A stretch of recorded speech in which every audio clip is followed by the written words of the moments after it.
Então, pessoal, boa noite. A gente está aqui para mais uma correção de atividade aí, né?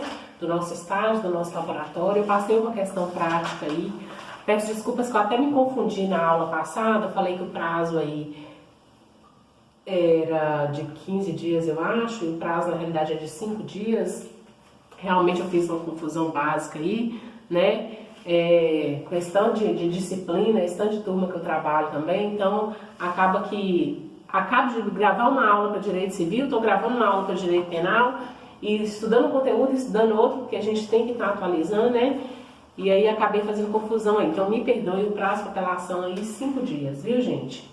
Bom, na aula passada a gente começou a trabalhar a correção das questões, né? Especialmente da questão de Abdala, que é um rapaz com 18 anos, que sonhava ter uma motocicleta, e aí planejou aí entrar no supermercado e cometer um assalto.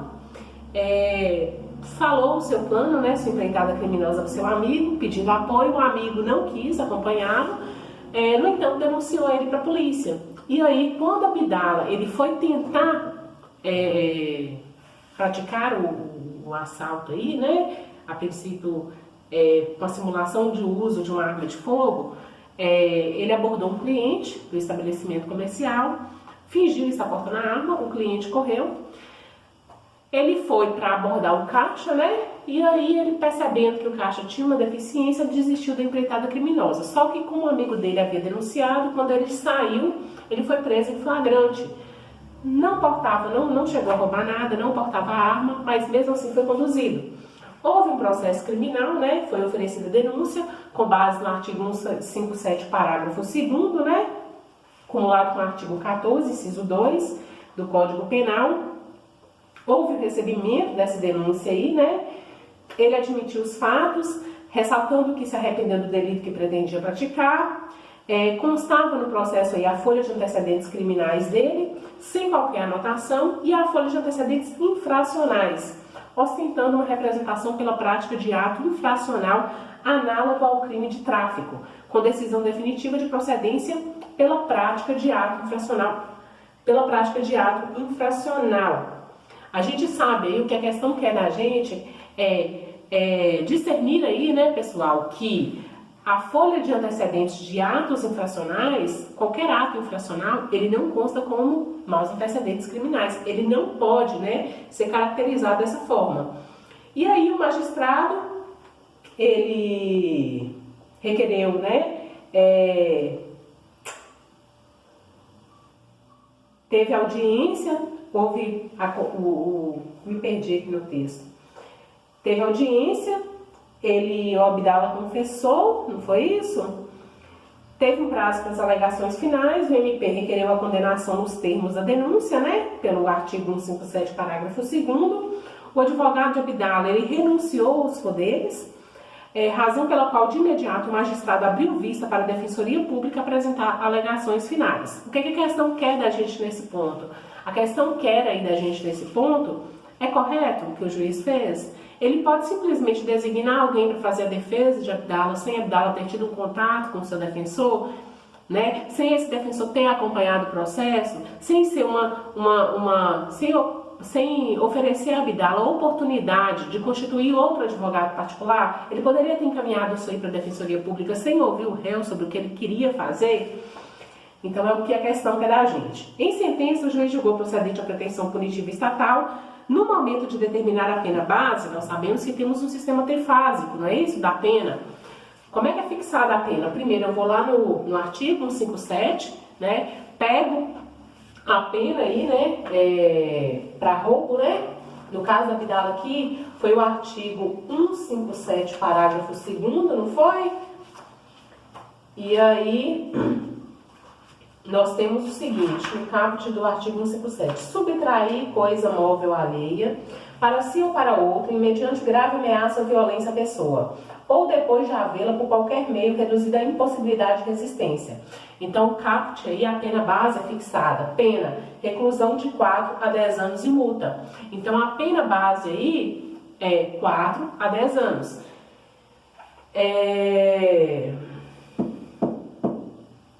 Dentro do sistema trifásico aqui, primeiro eu vou na pena base, depois eu vou nas causas, perdão, nas atenuantes e majorantes. E por último eu vou nas causas de aumento e diminuição. Diferença das causas de aumento e diminuição para as atenuantes e majorantes. As atenuantes e majorantes, elas estão discriminadas respectivamente nos artigos 65 e 61 do Código Penal. Já as causas de aumento e diminuição, elas vêm dentro do próprio artigo aí que qualifica o crime, correto? A pena aumenta-se de 1/3 até metade. Geralmente, essas causas de aumento e diminuição, geralmente não, sempre, elas vêm em forma de fração, correto? E essas são as causas de aumento e diminuição. Já as atenuantes e majorantes, não, né? Se vocês observarem aí o artigo 61 e 65, vamos voltar lá. São circunstâncias que sempre atenuam a pena. Ser o agente menor de 21 anos, então elas vêm discriminadas sem falar propriamente o quanto que o juiz pode reduzir e pode aumentar, correto?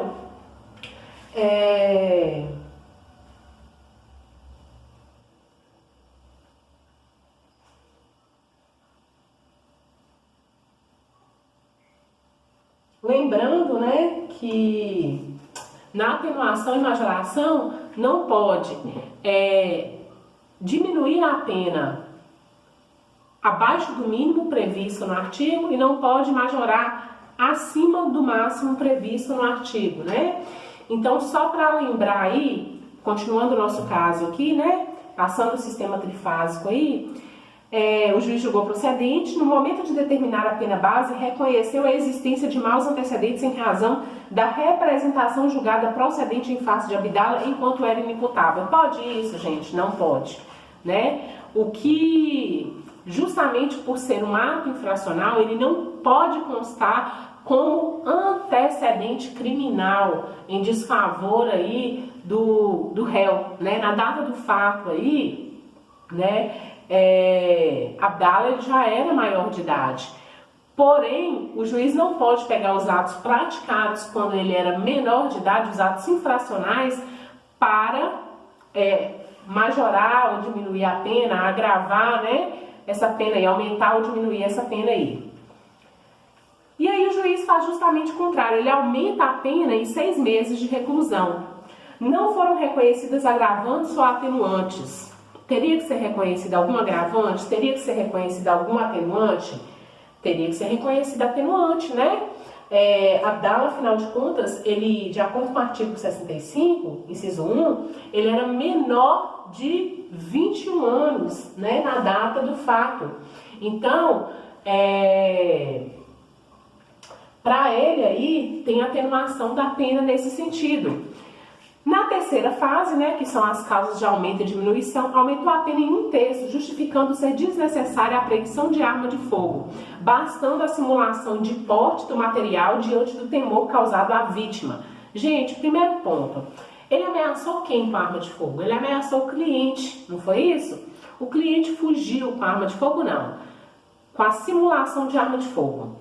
A simulação, ela tem potencial ofensivo? Ele poderia matar? Ele poderia agredir de alguma forma com a simulação da arma de fogo? Não. O que o legislador visa proteger, quando fala aí na questão de aumento de pena por uso de arma de fogo, é justamente a letalidade dessa arma, é o risco que essa arma expõe. Se ele não estava usando, não poderia, você pode argumentar que não poderia ser usado como causa de aumento de pena.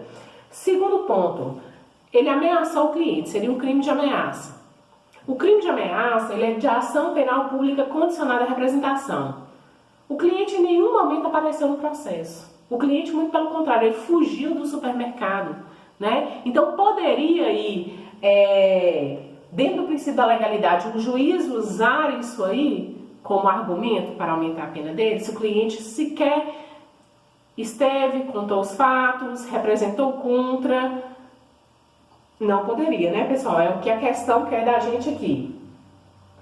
Com a redução de 1/3 pela modalidade tentada, a pena ficou acomodada em 4 anos de reclusão. O regime inicial de cumprimento da pena foi fechado, justificando o magistrado que o crime de roubo é extremamente grave e que atemoriza os cidadãos de Governador Valadares todos os dias. Gente, poderia usar isso? Não poderia, né? Porque não tem previsão legal que autorize aí o juiz indicar o início do cumprimento da pena no regime fechado por considerar que o crime aterroriza, né? O Ministério Público apenas tomou ciência da decisão. A intimação da sentença ocorreu em 9/4/2018, segunda-feira, sendo terça-feira o dia útil em todo o país. Então, nós respondemos qual a peça cabível, que é a apelação, com base no artigo 5931. Respondemos o endereçamento, né? Nós temos a peça de endereçamento e as razões recursais, sem dúvida.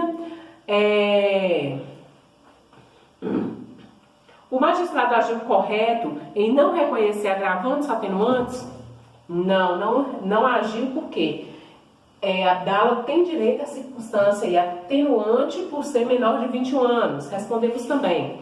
É possível o reconhecimento da desistência voluntária? Sim, é possível o reconhecimento da desistência voluntária. Mesmo tendo a oportunidade de prosseguir com o caixa ali, com tudo, Abdala desistiu de sua empreitada criminosa. Então, ele só responde pelos atos já praticados. O que ele praticou?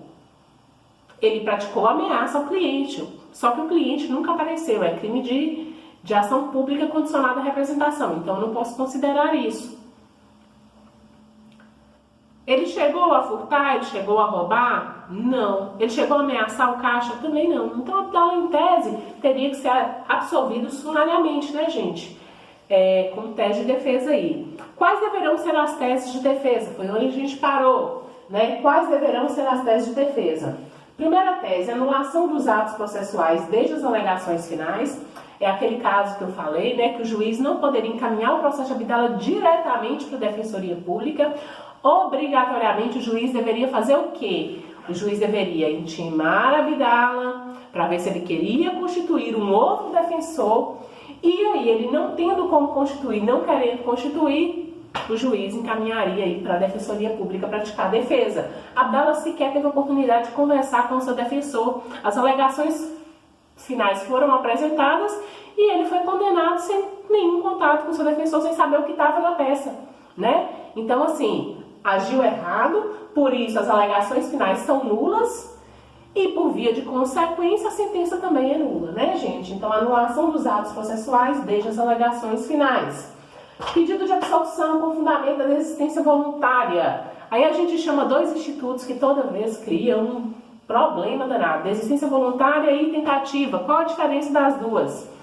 Tentativa. Eu quero praticar o crime, mas por circunstâncias alheias eu não consigo. Abdala queria roubar o caixa, mas o policial que estava paisando interrompeu Abdala e não deixou ele praticar o roubo. Isso aí é o quê? Tentativa, né? Por circunstâncias alheias ele não consumou. Desistência voluntária. Abdala queria praticar, tinha todas as condições para praticar, mas no momento desistiu. Só responde pelos atos praticados. O que é que ele praticou, gente? Nada. A ameaça feita ao cliente, o cliente não apareceu, então não tem como imputar a ele isso aí. E não houve representação nesse sentido. E não chegou a furtar, não chegou a roubar, então cabe o pedido de absolvição sumária aí com fundamento na desistência voluntária, artigo 15 do CP. Com relação aos pedidos, o que eu peço nessa apelação aí? Provimento do meu recurso, né? Com expedição de alvará de soltura, com base na absolvição de Abdala aí, mantida a condenação, requerer a revisão da dosimetria da pena, requerendo a pena base no mínimo legal, porque o ato infracional não justifica reconhecimento de maus antecedentes, nós falamos sobre isso, né? Na segunda fase aí, que o juiz não reconheceu agravante nem atenuante, eu tenho que pedir que o juiz reconheça a atenuante da menoridade relativa, menor de 21 anos na data do fato. A atenuante também da confissão, ele confessou, né? Então, artigo 65 e 1 e 3 aí do CP. Afastamento da causa de aumento de pena pelo emprego de arma de fogo, né? Porque foi uma simulação, então não tinha arma no local, não tinha letalidade, não tinha risco, que é justamente o que o legislador visava defender aí, né? E que mais, gente? Com relação à aplicação da tentativa de roubo aí, né? Embora a gente entenda que não se aplique, mas se o juiz reconhecer que houve uma tentativa aí, que essa tentativa, ela tem uma redução máxima aí na pena, né? A gente vai tentar aí chegar até a aplicação do sursis da pena. E aí a gente abre espaço para dois institutos também, que são importantíssimos aí para o exame de ordem, né? Que eles adoram cair esses dois e fazer confusão na cabeça do candidato, do aluno, sursis da pena e sursis do processo. Sursis da pena, pena aplicada até 2 anos, correto? E aí eu suspendo a execução dela. Sursis do processo, o processo nem iniciou, eu vou lá e faço um acordo para suspender esse processo, né? E a pena mínima aí, perdão, a pena máxima aí para sursis do processo não pode ultrapassar 1 ano. Então a diferença de um e outro é esse, uma execução da pena, outra execução do processo, correto? Que mais que eu posso pedir aí? Voltando à questão de Abdala, requerer a aplicação do regime aberto ou semiaberto, né? Se o juiz insistir aí, se eles insistirem na condenação de Abdala. Porque a gravidade em abstrato do crime não justifica aí o reconhecimento de regime inicial fechado para cumprimento da pena, né? Não existe essa previsão legal, inclusive nós temos 2 enunciados, 718 e 719, e ainda a súmula 440 do STJ.